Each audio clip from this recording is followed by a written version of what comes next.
নমস্কার বন্ধুরা, তোমাদের কাছে এই রকম ডাটা থাকলে সেই ডাটাকে তোমরা ক্লিন করে এইভাবে কাজের উপযোগী তোমরা কিভাবে করতে পারবে। কাজের উপযোগী মানে তোমরা দেখতে পাচ্ছ এইখানে আমি প্যান নাম্বারে সিলেক্ট করে এখানে আমি যে কোনো প্যান নাম্বার সিলেক্ট করার পর ওকে করলেই সেই প্যান নাম্বারের ডিটেলস এখানে কিন্তু চলে আসছে। তো আমি এই ডাটাটি থেকে এইভাবে তোমাদের কিভাবে ফরম্যাট তোমরা এখানে কিভাবে তৈরি করেছি সেটা আজকে আমি তোমাদের দেখাবো খুব সহজ পদ্ধতিতে। এই ডাটাকে দেখতে পাচ্ছ এখানে খুব ডাটা কিন্তু আমাদের ক্লিন হয়ে আছে এবং ডাটাটি আমরা খুব সহজেই কিন্তু অ্যানালাইসিস বা ডাটাকে আমরা কাজের উপযোগীভাবে এখানে ইউজ করতে পারছি। প্রথমে তোমরা কি করবে, ডাটা ক্লিন করার জন্য প্রথমে এই ডাটাটিকে পুরো সিলেক্ট করে নেবে। সিলেক্ট করার জন্য এখানে কন্ট্রোল এ প্রেস করে দেবে।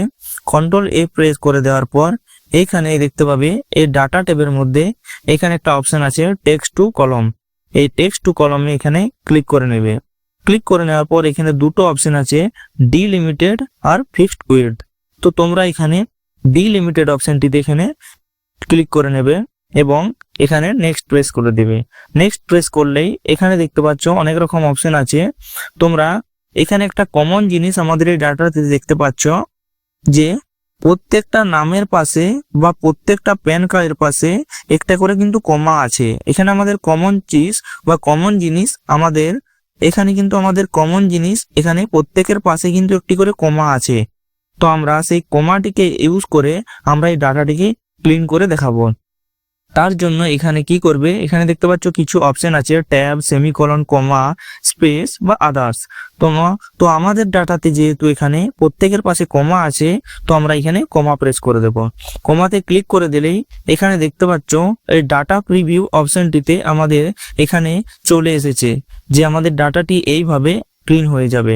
এরপরে আমরা কি করব, এখানে নেক্সট অপশনটিতে ক্লিক করে নেব। নেক্সট অপশনে ক্লিক করার পর এখানে আমাদের আর কিছু করার নেই, আমরা এখানে লোকেশন দিয়ে দেবো।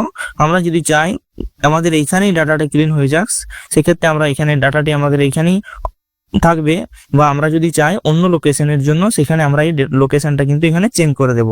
তো আমি চাই আমার ডাটা এখানেই ক্লিন হয়ে আসুক, তার জন্য এখানে অপশনটি আছে এখানেই থাকুক।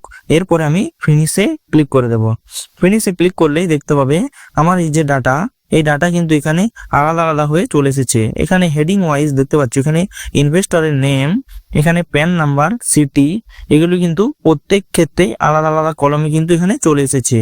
তো আমি এগুলি প্রথমে একটু অ্যালাইনমেন্ট করে নেব। অ্যালাইনমেন্ট করার পর এর জন্য এখানে সিলেক্ট করে আমি যে কোনো একটা কলমের মধ্যে এখানে ডবল ক্লিক করলেই দেখতে পাচ্ছি এখানে খুব এগুলো কিন্তু ক্লিন হয়ে চলে এসেছে। তো এরপরে আমি কি করব, এই যে ডাটাটি আছে এই ডাটাটিকে আমি অ্যালাইনমেন্ট করে নেব। অ্যালাইনমেন্টের জন্য ডাটাটিকে পুরো সিলেক্ট করে নেব।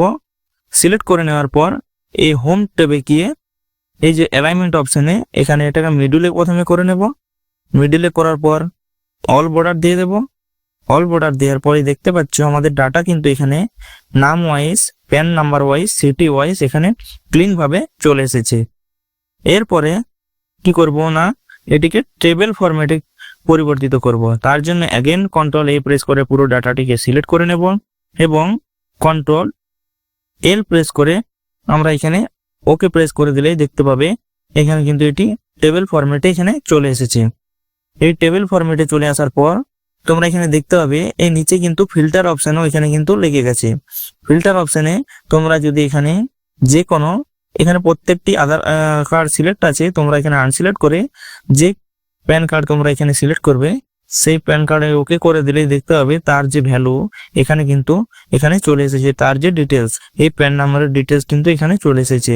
এরপর তোমরা চাইলে এই পুরো ডাটাকে অ্যাগেন প্রথমে নিয়ে চলে আসবে। তোমরা চাইলে এখানে কন্ট্রোল এ প্রেস করে এই যে ডাটা এর যে সেল বা ফরম্যাট তোমরা এখান থেকে কিন্তু টেবিলের ফরম্যাট চেঞ্জ করতে পারবে। এখানে দেখতে পাচ্ছ বিভিন্ন ধরনের কালার আছে, এই কালার তোমরা খুব সহজেই এখান থেকে চেঞ্জ করে নিতে পারবে। চেঞ্জ করার পর তোমরা চাইলে এই যে হেডার আছে এই হেডারটিকে তোমরা একটু বোল্ড করে নিতে পারো। এইভাবে বোল্ড করে নিয়ে এখানে একটু তার যে সাইজ আছে একটু বড় করে নিতে পারো। বড় করে নিলে কি হবে না, আমাদের ডাটাটি এখানে কিন্তু দেখতে খুব সুন্দর দেখাবে। এরপরে তোমরা এই ডাটা থেকে তোমরা যে কোনো ভাবে ইউজ করতে পারো ডাটাটিকে। তোমরা চাইলে এই ডাটাটিকে পিভট টেবিল ভাবে ইউজ করতে পারো, যে কোনো রিপোর্ট বানাতে সেটাকে ইউজ করতে পারো, বা যে কোনো ক্ষেত্রে তোমরা এই ডাটাটিকে কিন্তু খুব সহজেই ইউজ করতে পারো। এই ধরনের ডাটা ক্লিনিং স্কিল থাকলে আপনি কিন্তু এক্সেলের জব খুব সহজেই পেতে পারেন, বা ডাটা অ্যানালাইসিসের জব খুব সহজেই পেতে পারেন। এছাড়াও যদি এই ভিডিওটা ভালো লাগে বন্ধুরা, ভিডিওটা লাইক করে দেবেন এবং চ্যানেলটা পারলে সাবস্ক্রাইব করে দেবেন, এবং কোন ভিডিওতে পরবর্তী টপিকে ভিডিও চান সেটা কিন্তু কমেন্ট করে জানাবেন। ধন্যবাদ বন্ধুরা।